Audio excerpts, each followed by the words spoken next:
copas, 3 minutos los tuvo. Claro, lo único que pasa es que son muy puntuales. Segundo, que la otra vez que estuve hablando aquí con vosotros, hice una cosa muy mala. Llegué, empecé por las ganas de empezar a explicaros cosas y no dije ni quién era. Cosa que, claro, das por hecho que ya me conoce todo el mundo. Pues no, no es verdad. No es verdad. Para la gente que no me conozca, solo digo, soy nacido en Priaranza, he vivido alternativamente, estuve mucho tiempo fuera y ahora vuelvo a ser vecino de Priaranza. Y ya está. Esa es la...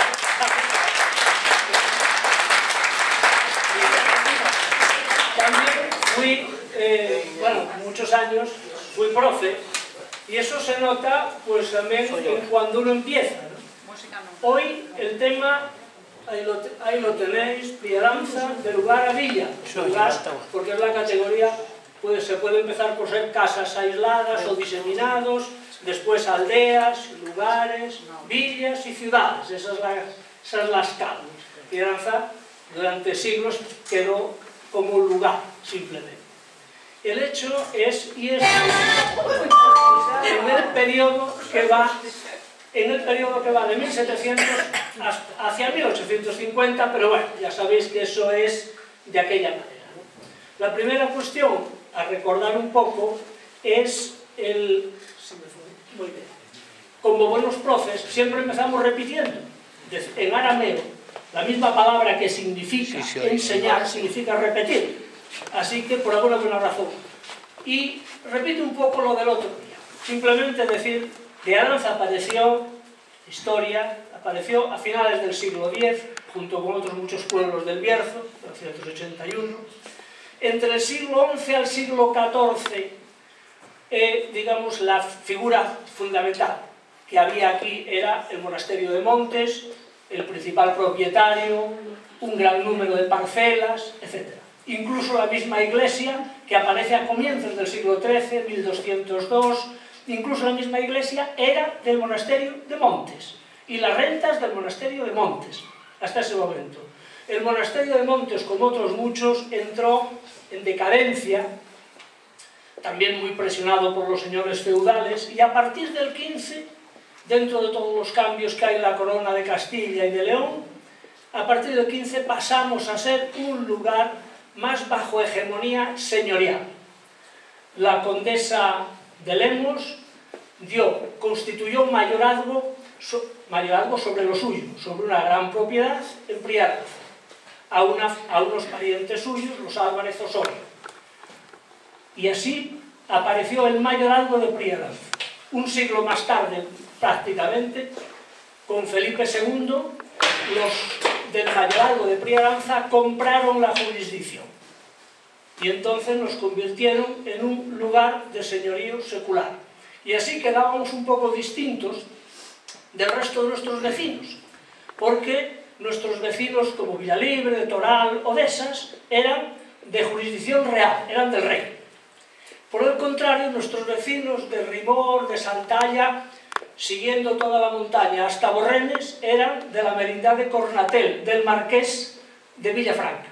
Nosotros quedábamos como un pequeño sitio, como un tapón aquí entre dos grandes jurisdicciones, la real, que llegaba hasta Villalibre, como los de os decía, es su nombre completo, Villalibre de la jurisdicción real, es el nombre completo que tenía, y de otra banda la jurisdicción del marqués, el marquesado de Villafranca, que era muy importante.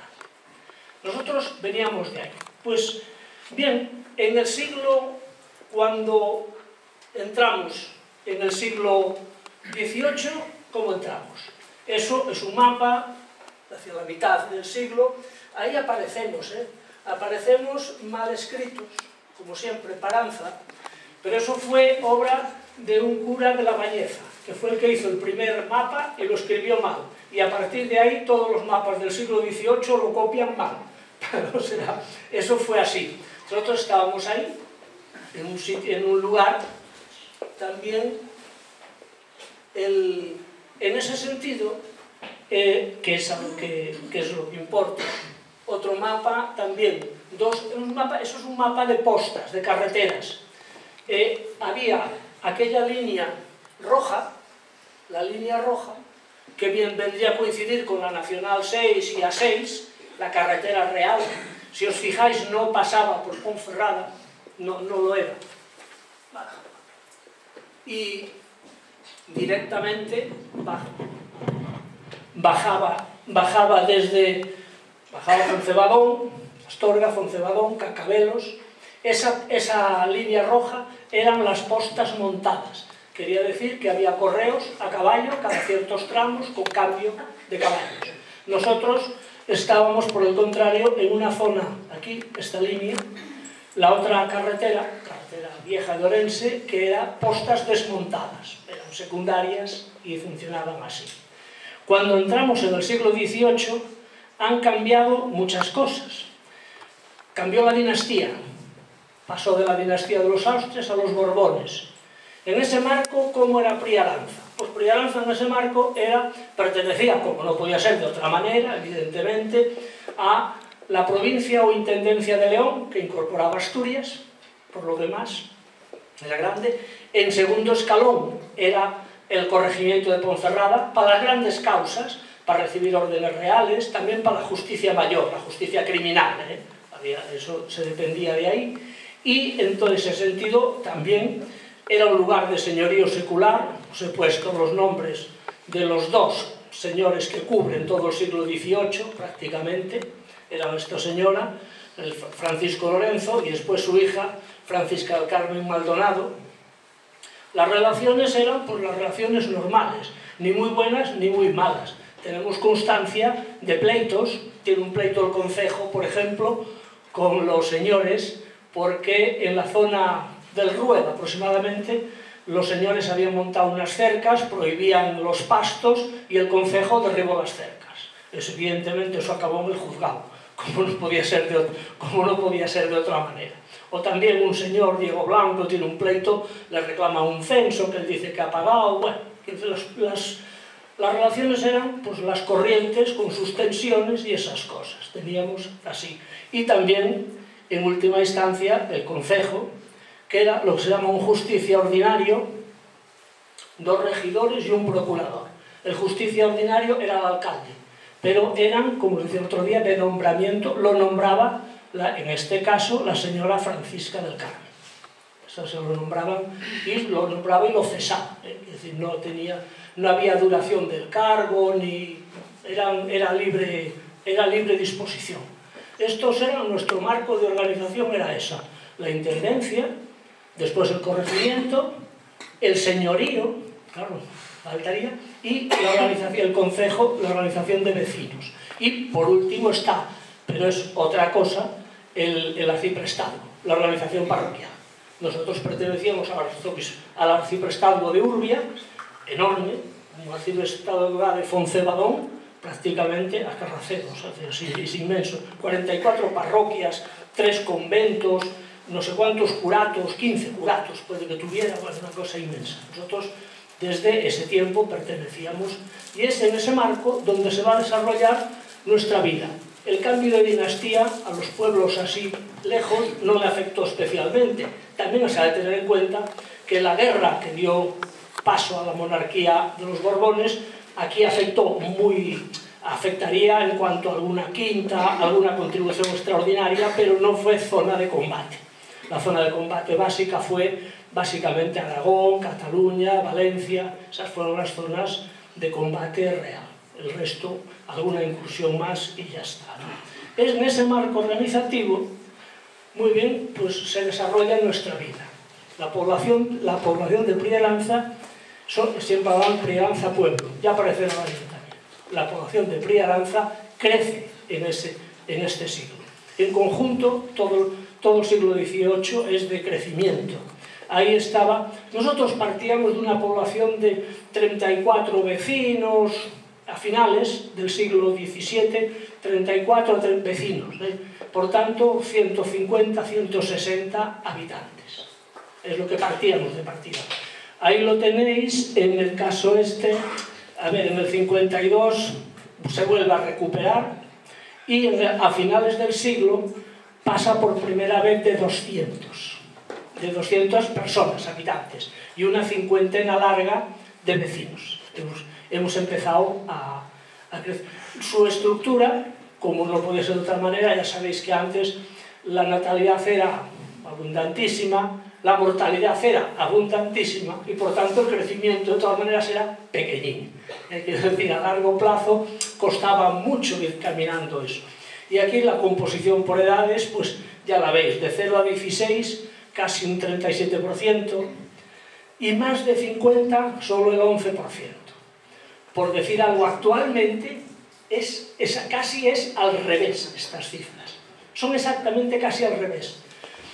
O sea, el grupo 0-18 actualmente es sobre el 11%. Y el grupo de más de 60 es del 36-37%. Es prácticamente inverso. Eso mira nuestra estructura como está, ¿no? Esa enorme masa de población menor de edad tenía sus consecuencias, ¿eh? Entre otras cosas, por ejemplo, que a veces faltaba mano de obra.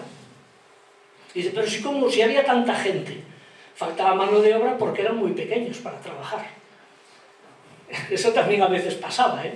Es decir, otras veces, y también se nota, por ejemplo, en la otra parte que es los solteros. Dices, pero si más de la mitad de la población era soltera, claro, es que si el 36% tiene menos de 16 años y esos son todos solteros, ya está, poco más que se sume, claro, más de la mitad de la población era soltera. Entonces es una estructura muy diferente de la actual. Pero el conjunto, lo que importa, es que la población había crecido. El pueblo tenía esa. Y los crecimientos antiguos no siempre eran, digamos, permanentes. Nosotros estamos acostumbrados a que el crecimiento y luego más crecimiento, no. Se podían producir, y se producían con cierta frecuencia, caídas rápidas. ¿Y esta buena gente a qué se dedicaba? Pues esta buena gente a lo que se dedicaba era a eso.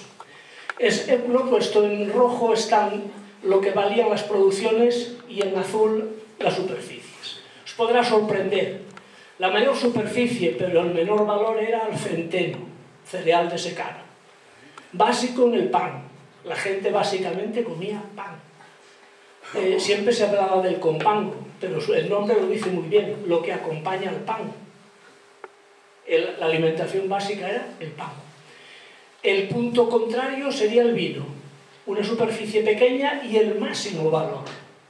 Realmente tiene un valor, la viña, para lo que tenía. Y después, vosotros, el lino, las alubias, eran valoradas porque es uno de los pocos productos que se puede conservar mucho tiempo. Por eso eran tan valoradas. Alguien pensará, ahí faltan las patatas. Pues sí faltan, porque las patatas se empezaron a cultivar en esta zona después de las nuevas cosechas de 1768, 69, se empezaron a poner las patatas. Costó mucho que la gente plantara patatas. Primero, porque, claro, falta de costumbre, pero sobre todo lo más importante, no sirven para hacer pan. Si la alimentación básica es el pan, y resulta que las patatas no sirven para hacer pan, por tanto, cuesta mucho convencer a la gente que dedique esfuerzos y tierras, etcétera, a una cosa que no saben qué hacer con ella. En principio, incluso en algunas zonas, las patatas las utilizaban para los cerdos, por ejemplo, no sabían qué hacer, mucho más.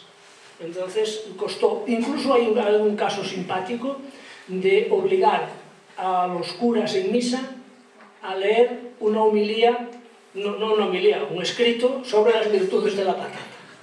O sea, vale, a ver, ¿dónde iba la gente? Todos iban a misa el domingo, evidentemente, seguro. ¿A quién le podían hacer más caso que nadie? Al cura. Bueno, pues que el cura lea las excelencias de la patata y que aprendan. Así se hizo, sí, en algún caso fue de esa manera. Pero ya digo, a partir del 68, 69, hasta ese momento no se empezaron a poner patatas. Después fueron una cosa muy socorrida, ¿no? Y ahí pues estaban, bueno, al lado están las superficies, que ocupaba más o menos, y el valor de las producciones, ¿no? Quiero decir, básicamente, para la gente que vivía aquí, el vino era lo único que le aportaba, digamos, una renta en dinero que le era necesaria para pagar impuestos y otras muchas cosas, ¿eh? Quiero decir, no es que dijeras, bueno, es que no le era súper necesaria.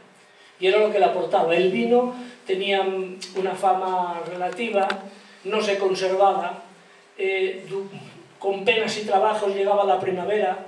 En primavera a veces lo azufraban y entonces pasaba una cosa muy curiosa.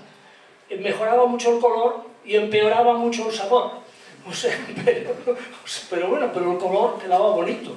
Quiero decir que lo hacían así. Pero realmente, claro, entonces se tenía que vender pronto, a precios bajos.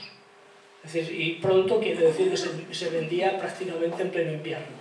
Ya digo, porque sabían que primavera llegaba mal, avinagrando, y el verano no lo soportaba. Quiero decir, eran vinos de esa característica y estarían. Y es en ese sentido una agricultura básicamente de subsistencia con algún cultivo comercial. Quiero decir, el vino y el lino, que siempre se vendía también. El lino, la linaza, siempre se vendía y eso permitía obtener pequeñas rentas. Y en ese sentido estaría, claro, rentas para pagar impuestos. Ya sabéis, había un ministro, que fue ministro hasta no hace muchos años, que decía una cosa siempre él que tenía mucha razón. Solo hay dos cosas seguras en la vida, la muerte y los impuestos. Y es verdad, quiero decir, todo lo demás aquí, en el siglo XVIII, a mediados del siglo XVIII, la estructura de impuestos venía a ser esa. Había impuestos eclesiásticos, tres series de impuestos: impuestos reales, impuestos señoriales. El impuesto eclesiástico era el diezmo, se diezmaba sobre todos los productos, es decir, el diezmo aquí era el diezmo estricto, 1 de cada 10, 1. Y después, aparte de eso, el diezmo se pagaba en especie. A ver, claro, ahí solo he puesto dinero, diezmo, 2.300, pero por ejemplo, pues, no sé, el vino eran casi 3.200 litros de vino, lo que se tenía que aportar, ¿eh? Es decir, lógicamente, lo que se hacía con eso después la Iglesia era uno de los grandes vendedores y de los grandes agentes del mercado, tanto de cereal como de vino, porque concentraba grandes cantidades, claro, a través del diezmo. La primicia, la primicia era pequeña y se pagaba en moneda ya, en el siglo XVIII se pagaba.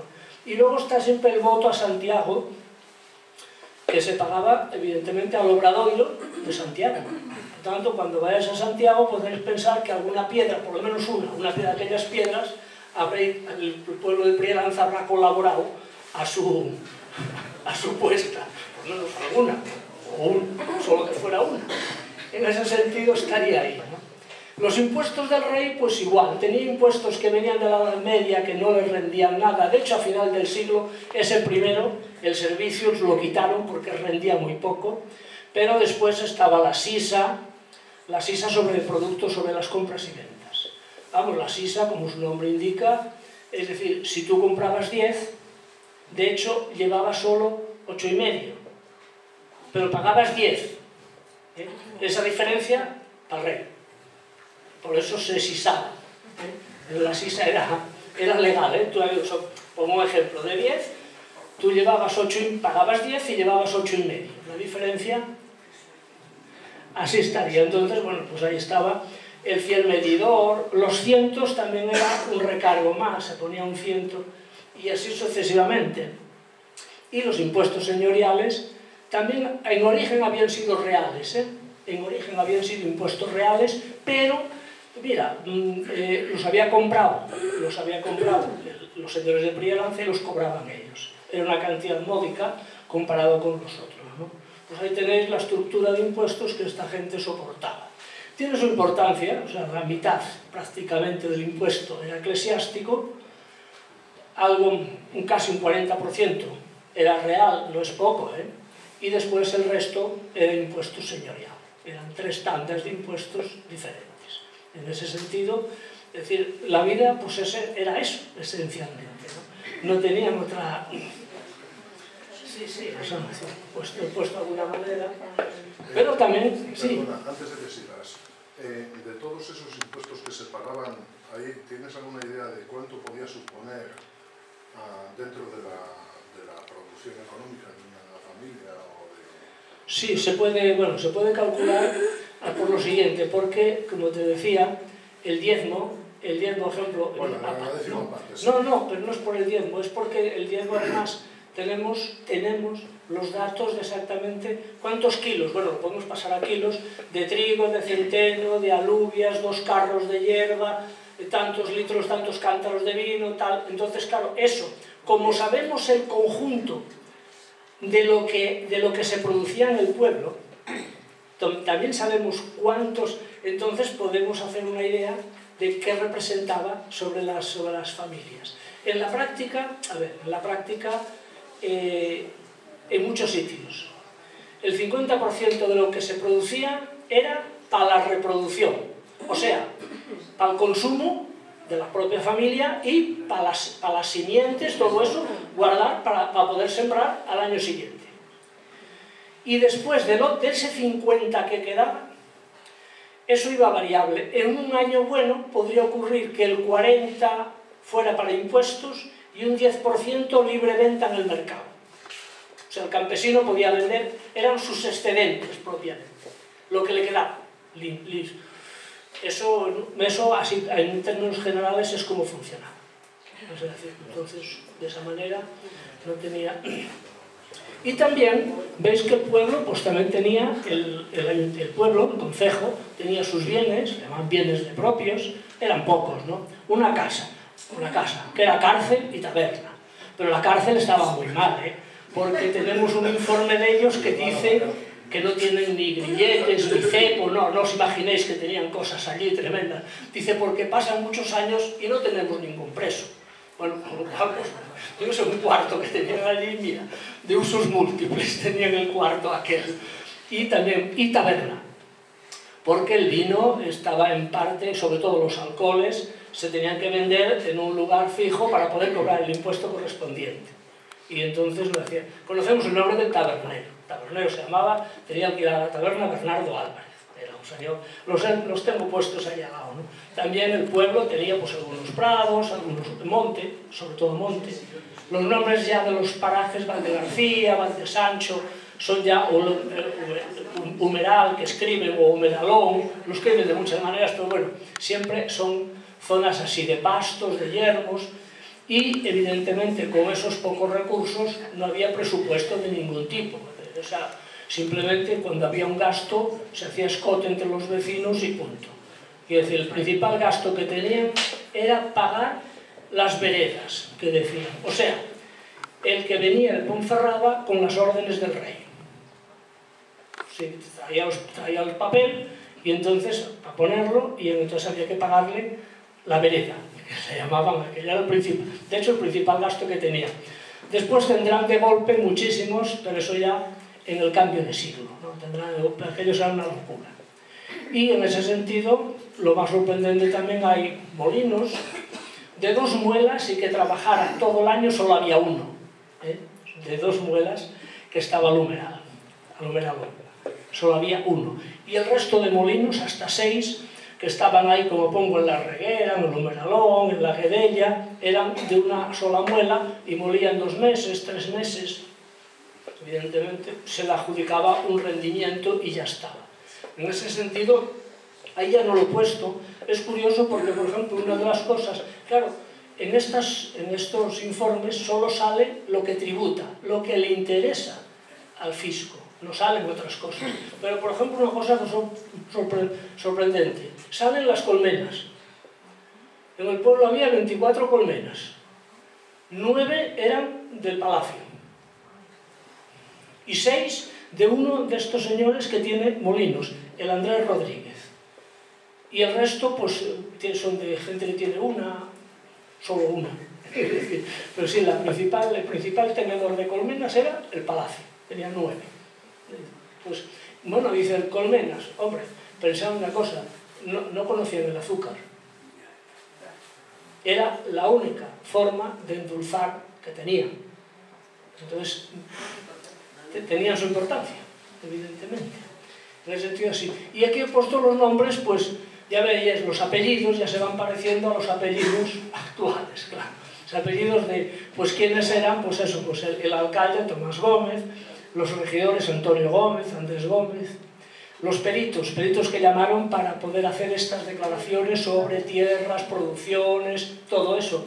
Pues los peritos eran eso, Francisco Prada, Francisco Morán, Bernardo Álvarez, bueno, el párroco, que siempre aparece en estas cosas. El único oficio así tal es el barbero cirujano, Tomás Martínez. Era el barbero y el que se ocupaba, claro, como tenía instrumentos de corte fino, se ocupaba de las sangrías también, que eran, pues, estabas malo, sangría que Dios te crió, y a ver qué pasaba. Solo podían pasar dos cosas, o te curabas o te morías, pero bueno, fuera de eso, sí, era no, el barbero, pues tenía que pagar, era un oficio reputado, no os penséis vosotros que era cosa de poca cosa. Y después el tabernero, Bernardo Álvarez, que tenía alquilada la taberna, ¿no? Es decir, los molineros pues eran eso, Andrés Rodríguez, Gregorio Reguera, que tenía 2 molinos, o Alonso Rodríguez, que tenía 1, es decir, eran los oficios así. No hay otros oficios, no hay otros oficios. Fuera del cura, 2 beneficiados eclesiásticos que reciben una pequeña renta. No es necesario que fueran curas, podían no serlo perfectamente. Entonces, sí. Bien. Sí. Sí, no, hay ganadería, pero la ganadería hicieron trampa. No, es que en la ganadería se podía hacer muy bien trampa. Los peritos, esos señores de ahí, esos dijeron y juraron que ellos no podían saber las vacas, caballos, burros, cerdos que había en el pueblo. Por tanto, que si lo querían saber, que le preguntaran a cada uno. Y claro, es que eso, pues así, lo pone allí y dice, no, nosotros no podemos saber cuántos son. Claro, si no ellos no lo saben, nosotros tampoco, evidentemente. Entonces, si se quiere saber, que se le pregunte a cada declarante, a cada vecino, cuántos tiene. Lo único que hacen es, ellos dicen, los esquilmos.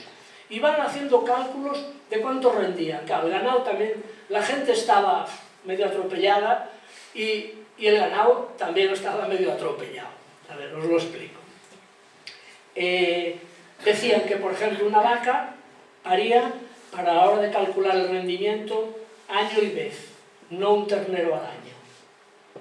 Un año sí, un año no. Lo mismo hacían las ovejas. A las cerdas se le suponía que cuando parían tenían 4 lechones de promedio, comparar con lo que hay ahora, con las producciones de las cerdas de ahora. Es decir, la gente estaba atropellada, pero realmente el ganado también. Entonces tenían rendimientos relativamente pequeños. Lo que menos había, que es una cosa que muchos sabrán, era pollos.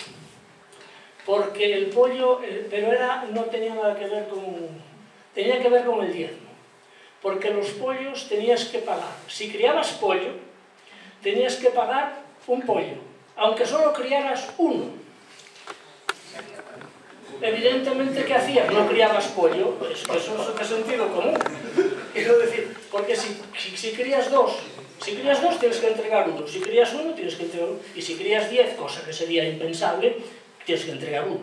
Pero claro, si crías 1, tienes que entregar 1. Resultado, no hay pollos. Punto. Por esa razón, durante mucho tiempo se consideró con razón que el pollo era comida de lujo y de fiesta. Es decir, eso es lo que explica por qué se consideró de esa manera. Es decir, era una cosa así. Y es por lo que en esas tablas no los he puesto, porque claro, tendría que poner, pues de una vaca, que si se supone que tal, que si es por esa razón. No, pero bueno, está bien, ¿no? Sí, entonces dice uno, bueno, a ver qué pasa, no había ganado, había, pero no lo declara. Con lo cual, pues no lo sabemos. Y ya está. En ese sentido, eso es la imagen que podéis tener del pueblo en este momento del siglo. Y también, como el otro día os decía, en otro contexto, parecería que el siglo siempre sería igual entonces. O sea, la gente va mejorando poco a poco, hay crecimiento, sube un poco, que va. De golpe, sobre la gente, eso, una cosa es la gran política, los que estuvieran metidos en eso, y otra cosa es la gente del pueblo, no se podían imaginar la catástrofe que se le iba a venir encima. La guerra del francés, la guerra de independencia, 6 años, fue una catástrofe de un tamaño absolutamente descomunal. Aquí, bueno, os he puesto de nuevo, otra vez, la misma carretera, esa es la A6, no pasaba por Ponferrada, el Puente Real está en Bárcena, hoy está debajo del pantano. Algún año que ha secado mucho se ve, está allí por debajo de Congosto, aquí está, bueno, desde ahí es difícil que lo veáis, pero bueno, viene por aquí, Bembibre, Cobrana, Cubillos, y a salir a Cacabelos. La otra carretera, la de Foncebadón, o sea, la nuestra de siempre, Foncebadón, Molina Seca y Portoral, aquí está Paranza, Porreles, etc. Son las dos carreteras. Es decir, esta fue una catástrofe, lo he puesto porque por estas dos carreteras, Priadanza no tuvo que esperar mucho tiempo para la guerra. En el 1808 ya recibió, no hay caso. Entre el 8 y el 9, en el 1808 ya había aquí en verano unos soldados bujuleando. Teóricamente estaban para defender Foncebadón y cortar el paso a las tropas francesas hacia Galicia. A finales de ese año empieza una operación también con ingleses, con tropas inglesas, los del general Moore, que están en la zona de Manzanal para cortar el paso. Napoleón entró en España en el 1808 para poner orden, después de lo de Bailén y tal, tenía graves problemas, 80.000 hombres y llegó hasta Astorga. En Astorga él dio vuelta porque tenía otros problemas en Europa, pero dejó aquí encargados a las tropas del Marqués de la Romana, españolas, cuidaban Foncebadón, las tropas del general Moore teóricamente cuidaban Manzanal, pero ante la acometida de estos dos soldados, de estos dos franceses, Soult y Ney, bueno, 16.000 hombres, 4.500 de caballería. Pensad lo que eso significa sobre poblaciones donde la más grande, Ponferrada, tenía 1.100 habitantes. La más grande tenía 1.100 habitantes. Si te llegan de golpe 18.000, bueno, y ya sabes que es un mal asunto discutir con alguien que va armado y tiene poca paciencia. Entonces, no es un buen asunto, no es un buen... Entonces, realmente fue así. El general Moore, que tenía entre 6.000 y 8.000 hombres, empezó una retirada loca hasta Coruña para intentar salvar a esos hombres y embarcarlos. Hubo una batalla en Cacabelos importante, murió un general francés. Eso le costó a los de Cacabelos un saqueo. O sea, pero también las tropas del Marqués de la Romana, españolas, abandonaron, tiraron la artillería ahí por los barrancos de Foncebadón y por el acero, igual que hizo el inglés también en Manzanal, tiró la artillería, incluso se dice que tiró los carros de la moneda donde llevaban el dinero para pagar a los soldados, para ir más rápido. El caso es que, bueno, claro, pero las tropas del Marqués de la Romana pasaron por aquí. Quedó la zona de paso de las tropas, quedaron planchados, se acantonaron y encima se acantonaron en el barco. Hasta que pasaron las tropas francesas, que estuvieron en Galicia hasta abril de 1809. La vuelta también fue gloriosa. 31 pueblos del Bierzo que daban cerca del Sil, pulidos.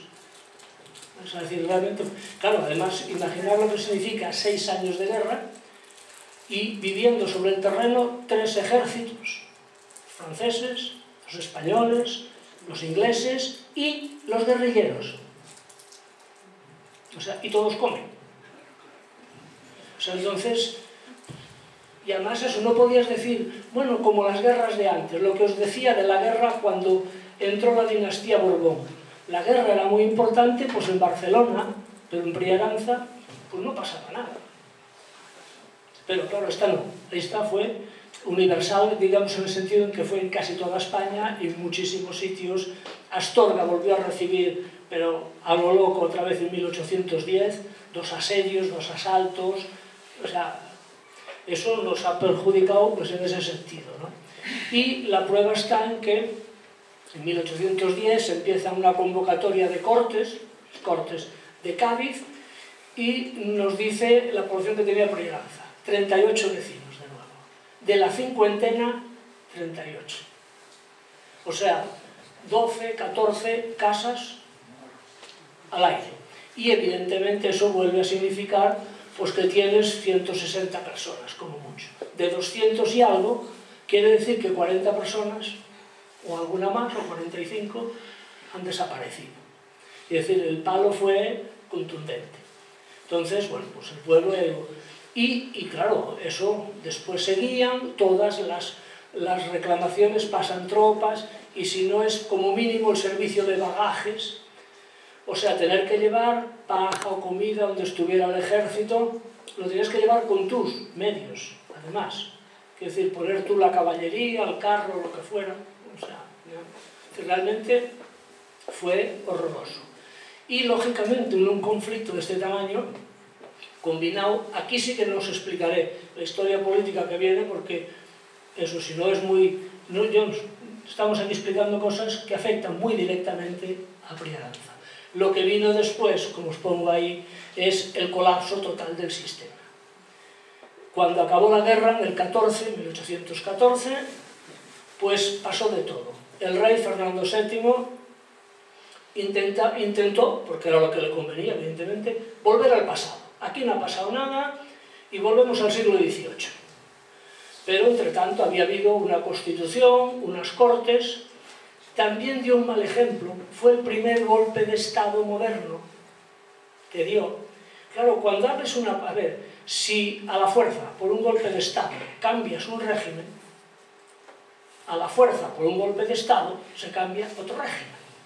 Cuando abres esa puerta, es muy peligrosa, porque nunca se sabe lo que puede pasar. El rey fue el primero, volvió de Francia y anuló la Constitución de Cádiz, metió en la cárcel a los liberales y dijo: aquí mando yo, punto. Evidentemente los liberales se exiliaron unos y otros quedaron en la oposición y empezaron nuestras series de sublevaciones, golpes de Estado. Ahí estaría, pues bueno, reacción absolutista en esos años. Del 20 al 23, trienio liberal, fue siempre la efímera provincia del Bierzo. Fue en esos 3, de hecho no llegó a 3 años, en 2 años, no llegó ni a 2 años el trienio liberal. Las cortes liberales decidieron crear la provincia del Bierzo, incorporando a Valdeorras y así. Claro, la provincia la eliminaron. Cuando volvió el absolutismo, en el 23, ¡pum!, la provincia desapareció y nunca más. Fue de esa manera, estaría. Y en ese sentido, Priaranza seguía un poco, pues como siempre. ¿Qué era eso? En 1827 hay una nota que dice que tenía pues 63 vecinos y 247. Es poco creíble, pero en todo caso lo que sí es creíble es lo que dice ahí, que era un lugar de señorío. Seguíamos como si estuviéramos en el siglo XVIII, teóricamente. Pero de hecho, ya digo, el sistema que va, no funcionaba ni por Dios. Quiero decir, la prueba está en que a la muerte del rey empezó a cambiar todo y aceleradamente. Fue una época del 33 al 43 de todo. Aquí pasó de todo. La primera guerra carlista, guerra de 7 años, 7. Aquí no afectó mucho, afectó a la montaña de León, a la montaña aquella de Riaño, la montaña oriental de León, y después sí, País Vasco, Navarra, Rioja, Aragón, Cataluña y hasta el norte de Valencia, guerra, guerra, guerra. Fijaros si era dura y brutal, que fue la primera vez en que a través de diplomáticos ingleses se intentó establecer un convenio de protección de los prisioneros, porque hubo un momento en que no se hacían prisioneros. Soldado del otro bando cogido con armas, ejecutado. Sí, fue una cosa... Entonces, un diplomático inglés medió entre las partes para ver si se podía empezar a aplicar un sistema de protección de los prisioneros, que los prisioneros no fueran ejecutados en el acto. Entonces, bueno, se cumplía más o menos, depende. Pero no, brutalidades, todas las que se quieran. Una guerra de 7 años, fue dura. Y en ese sentido, pues, bueno, pues está la revolución liberal, se desamortizan, o sea, se declaran bienes del Estado, bienes nacionales, los bienes que eran de los conventos, básicamente de los conventos y de los monasterios. Y ya está, sin indemnización. Evidentemente, o sea, sí. Y esos bienes se ponen a la venta y con ese dinero, ¿qué se hace? Se levanta un ejército de 150.000 hombres para ganar la guerra carlista. Eso fue la quinta, 150.000 hombres. Sirvió para eso, ¿sabes? Sirvió para más cosas. Se desamortizaron, perdieron, en fin, evidentemente el clero, monjas y frailes perdieron mucho poder, perdieron la base de su poder, que eran las inmensas propiedades que tenían. Eso fue así. ¿Y a nosotros qué? Pues a nosotros nos pasan varias cosas, una, pero que sí la he puesto en negro, pues está bien. El 26 de agosto del 37, abolición del señorío. Quedan abolidos los señoríos, el señorío jurisdiccional. Es decir, el último, ojo, eso solo quiere decir que queda abolido el señorío. El señor este, que figura ahí, Miguel Campomanes, Maldonado, Tineo y Pepo de Llano, una línea. Este señor, evidentemente, sigue siendo propietario del palacio, sus tierras y todo lo demás. Pasa a ser propietario privado, pero de lo suyo, y punto. Eso no es que no. La abolición del señorío aquí solo significó exactamente eso. Dejó de nombrar al alcalde, vamos, dicho de otra manera. No podía ya, y dejó de cobrar al alcalde. Esa fue su... Y aquí eso fue eso fue en toda España. Entonces a Priaranza le afectó eso. Y también, evidentemente, que en su lugar, vale, muy bien, eliminan los señoríos. ¿Y qué queda? La nada, el caos. No, se crean los ayuntamientos. Ahora aparece el ayuntamiento de Priaranza. Se dice ahí el ayuntamiento, desde el 35, un arreglo provisional. Recordar siempre que si queréis que algo dure, decir que es provisional. Es lo que más dura. Es lo que más dura. Si decís que una cosa será para siempre, definitiva, inamovible, nada, caerá en 3 días. Vosotros decir que es provisional. La prueba, hay una cosa que todos sabéis, lo habéis visto todos en la escuela. El mapa de provincias que tenemos, lo que seguimos teniendo, lo diseñó un señor, se llamaba Javier de Burgos, en 1833, y dijo, estaba en la orden ministerial, que era provisional, para evitarse reclamaciones. El que reclamaba decía, bueno, no te preocupes, que esto es provisional. Tú no te preocupes, no, calla, mira, ya se arreglará. El resultado, mira que hemos tenido constituciones, guerras, repúblicas, monarquías, dictaduras, hemos tenido de todo, pero las provincias es lo único que no ha cambiado, pero que son provisionales. Si hubieran sido definitivas se vas a ver tú, ¿no? Y aquí pues igual, esto vamos, lo he puesto, no es que lo haya escrito yo, no, la orden de 23 de julio del 35 dice arreglo provisional, lo dice, de los ayuntamientos. Y entonces, en ese sentido, crea arreglos. Ahí es cuando aparece, por eso lo había puesto en el cartel, el primer escudo que tuvo el Ayuntamiento de Priaranza. Fue instituido en el año 1835 y desde dicho año ha estado en su uso sin que haya sido relevado por otro alguno. Esta información se da en 1878 por un alcalde que se llamaba Luis Merayo. Uno se la pide y la da, y este papel por eso se ha conservado, está en el Archivo Histórico Nacional, es decir, que se conserva, y es, bueno, es una alcaldía constitucional, Priaranza, y el escudo es el escudo real.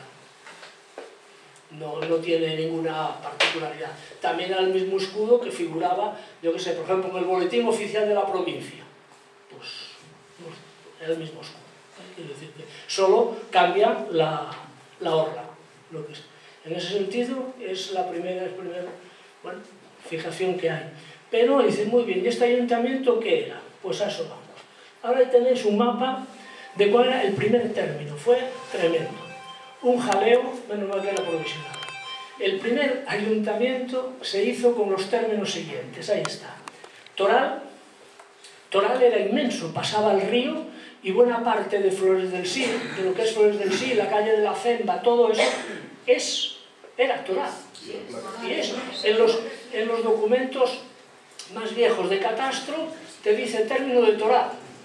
Es decir, todo eso, Toral, Rimor, Villalibre, Priaranza, Santalla, Río Ferreiros, Villavieja y Paradela. Eso era. El mapa también es viejo y veis cómo era el río antes de que lo canalizaran todo, bueno, que lo encauzaran todo con presas. Ahí tiene una dimensión tremenda, las barrancas. Era el río ahí. Es un mapa, ese mapa, el mapa de base es de 1934. Entonces, ese mapa es el primer topográfico de la zona. Y entonces ahí pues figura. Pero este mapa, bueno, el ayuntamiento quedaba clarísimo, que el ayuntamiento de Priaranza era capital Priaranza. Sí, así, la capital, ¿no? Capital, bueno, vale. Pero evidentemente los de Toral, pues como que no, ¿qué quieres que te diga? Los de Toral, uno, porque eran más grandes. A ver, en este momento, ¿cómo se hace para montar el ayuntamiento? Se vota, sí, pueden votar los hombres, las mujeres no. Pueden votar los hombres mayores de 25 años. Sí, y con residencia de 5 años, vale. Y esos que votan al alcalde, no, votan a unos compromisarios, a unos delegados. Un colegio electoral. Y el colegio electoral es 2 de Toral y 1 de cada uno del resto de los pueblos. O sea, claro, porque Toral era más grande. Y eso, en ese sentido, y esos eran los que tenían que elegir esos señores, esos 9 que salían, son los que eligen al alcalde, los concejales, etc. O sea, era una elección de eso que se dice indirecta, ¿no? Pero bueno, el primer término municipal que tuvimos fue este. Eso nos complica la vida enormemente porque nunca sabemos, cuando damos la población, después nunca sabemos si tenemos más o menos, por razón de que si es que el término son más pueblos o menos pueblos. Ahora no lo saben. Muchas veces dices, esto es una de las cosas que pasó. Bueno, pues eso, los pueblos eran esos, la elección, 9 electores, y además encima, más adelante se añadirá una cosa más. Para ser elector se necesita tener un mínimo de rentas. La ley lo dice, fija la renta que sea. A veces nos pensáis que lo del mínimo es que era una pequeña cantidad. No. La renta era que, por ejemplo, pues sobre todo con la ley del 43, tenía derecho de voto, en España creo que era el 1% de la población. Claro, si tú dices que el mínimo son, lo vamos a poner en términos actuales, si dices el mínimo para votar es tener 50.000 euros de rentas anuales. Plum, ya está. Todos los que ganan menos de 50.000 eliminados. Así de claro. Eso es como funciona. Entonces, este es nuestro primer ayuntamiento. Es un ayuntamiento con un término enorme. Fue relativamente inestable, pero bueno, a ver, eso lo he puesto ahí con esto es un diccionario, el primer gran diccionario geográfico que se hizo, y ahí figura Priaranza, provincia de León, 15 leguas, 45, no. Sobre la legua son 5 kilómetros, números redondos. Entonces así. Y entonces, pues ya os lo dice, es cabeza de ayuntamiento de su mismo nombre. Y están agregados los pueblos de Toral de Merayo, Santa Olalla, Río Ferreiros, Paradela de Muces, Villalibre y Villavieja. Y entonces, bueno, pues va diciendo que tiene buen clima, que las enfermedades comunes son las reumas, o sea que sí, que el que tenga reuma ya sabe que eso es una cosa vieja y tradicional del pueblo, o sea que no sé qué. Claro, lo dice. Sí, lo dice por ahí, lo dice en algún sitio, escuela, dice, sí, su clima es templado, sus enfermedades más comunes, los reumas. Ya no te puedes librar. También tiene, bueno, 60 casas, escuela de primeras letras, y después, bueno, pues las producciones van diciendo pues ya lo mismo, granos, vino, legumbres, patatas. Aquí ha cambiado ya. Frutas. Sí, ya está, aquí ya se podía, ya estaba. Sí, no, yo creo que aprendieron, bueno, porque realmente las patatas en general en estas zonas, pero sobre todo en Europa, bueno, realmente es un verdadero matahambre, las patatas. La patata fue lo que salvó a las poblaciones en esos sitios que llueve tanto, de Bélgica, de Holanda, de Inglaterra, de Irlanda. De hecho, la mayor catástrofe del siglo XIX en Europa fue el hambre en Irlanda, 1848. Vino el escarabajo de la patata, no había escarabajo. Y se perdieron, tampoco se sabía qué hacer, no se conocía el bicho, no se sabía nada, se perdió la cosecha de patatas. El hambre en Irlanda fue de tal tamaño que perdió 1 millón de habitantes. Fue el único país europeo que perdió población en el siglo XIX. 500.000 murió de hambre y 500.000 emigró. Emigró a Estados Unidos.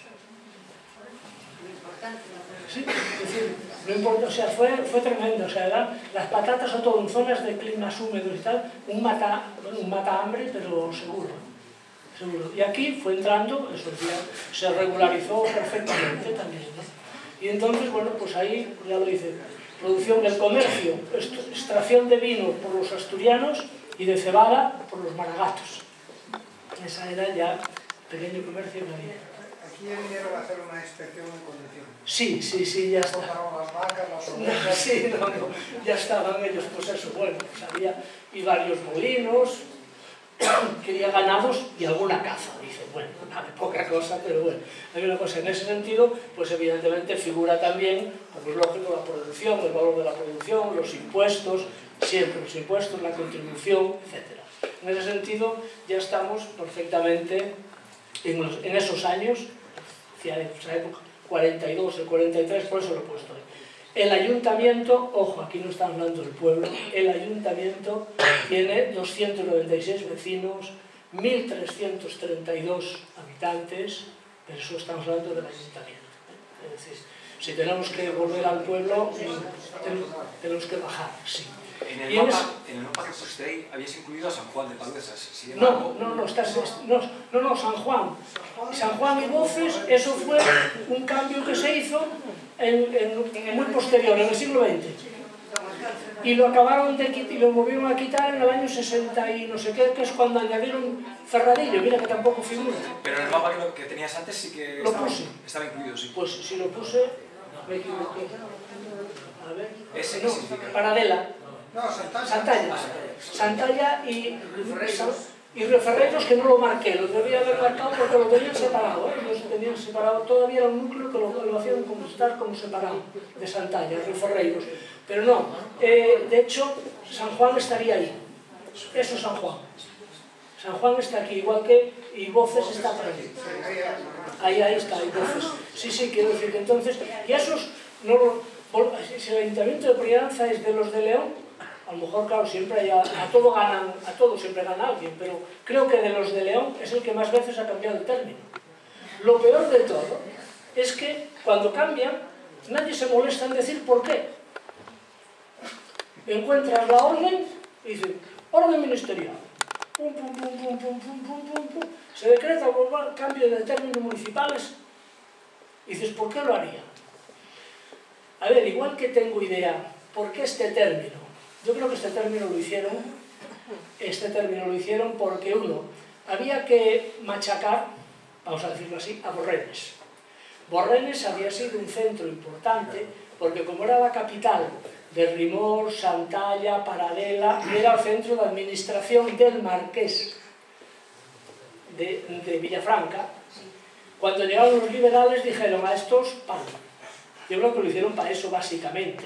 A ver, Borrells en el siglo XVIII había tenido un notario, había tenido un notario. En ese sentido le darían, pero después, bueno, pues hicieron ese macroayuntamiento. Yo creo que no le debió funcionar muy bien, porque eso, bueno, estaba ahí. Y después, en el 54 al 62, dejo el 62, no entraré en el 62, tranquilos que ya estoy acabando. No hay que abusar. No hay que abusar de vuestra paciencia. Que si no, tampoco se trata de... Es decir, bueno, entonces, en el 54, seguro, ¡pum!, cambio de nuevo. Así, ahí tenemos. Y entonces, lo mismo que antes éramos un macro ayuntamiento, ahora pasamos a ser un medio ayuntamiento. Priaranza, Santalla, Río Ferreiros, Villavieja y Paradela. Y se acabó. Y Villalibre no. A Torá. Fue añadido para Torá.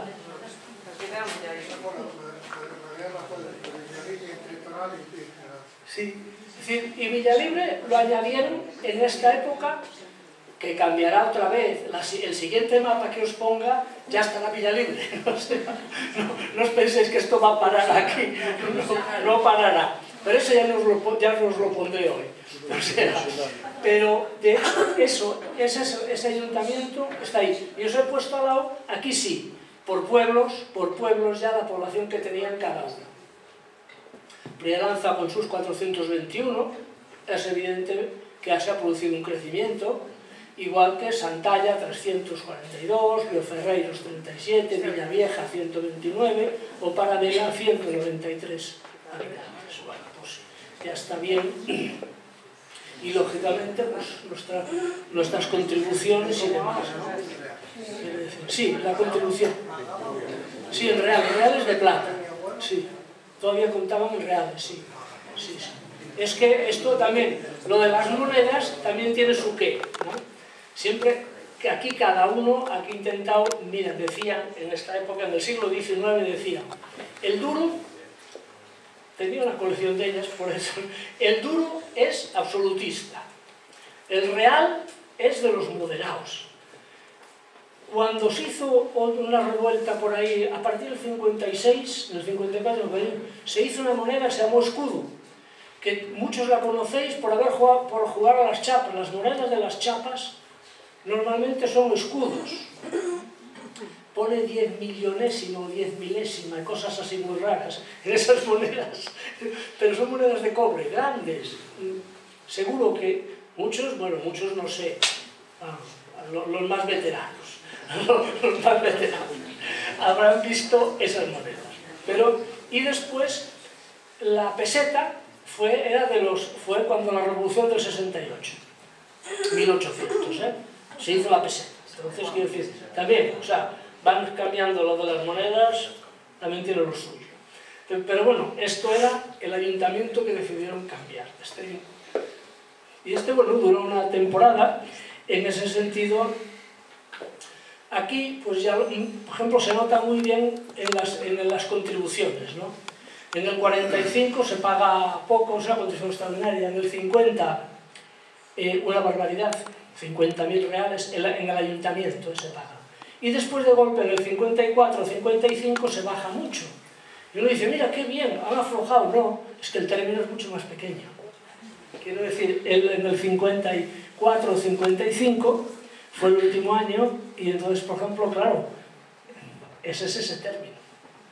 Es mucho menos, claro, se baja la recaudación. No es que bajen los impuestos, es que bajó a la mitad porque el término se redujo en la mitad, prácticamente. Con lo cual, pues claro, al perder Toral y Villalibre, es decir que en ese sentido estaría ahí así. Y aquí está, y entonces también pongo al lado pues alguna catástrofe que pasó. O sea, ya se ve que la felicidad no... Siempre dicen también que en historia los tiempos felices son páginas en blanco. quiero decir, y que no es una planta, la felicidad, que florezca mucho en los libros de la historia, es verdad. Bueno, pues ahí tenéis, en el 50 entró el oidio, no se sabía cómo combatir, entró, también vino a Estados Unidos, vía Portugal, y ya en el 50 estaba devastando las viñas de Orense, hasta que y fue, ahí sí que fue una operación, mira, ves, la Diputación de Orense fue la que más puso el cuello en eso, y fue la que descubrió que tratándolas con azufre se curaban. Pero se perdieron las cosechas, una cosecha que era, puedo decir, vital para obtener dinero. Para obtener dinero se perdieron durante unos cuantos años. Después vendrá otra muy gorda, el mildiu y la filosera. Pero eso ya se nos sale de este marco, de aquí. Y entonces eso, pues, bueno, el cambio de demarcación o de término. Y en el 55 también hay una epidemia de cólera muy grande. Afectó a casi toda España, una bajas importantes. Es decir, en ese sentido no fue una etapa especialmente tranquila, pero sí que se nota una cierta estabilización. Entonces, a partir de aquí, yo diría que por eso he hecho, es una cosa rara, en los libros de historia no figura nunca así. He cortado aquí en el 55 por esa razón, porque a partir de ahí, es igual que sea el 60, comienza una etapa de estabilización y de crecimiento, con sus problemas, con sus historias, la filosera, la destrucción de las viñas, pero comienza una etapa así, ¿no? Es decir, no es una cosa realmente y también comienza una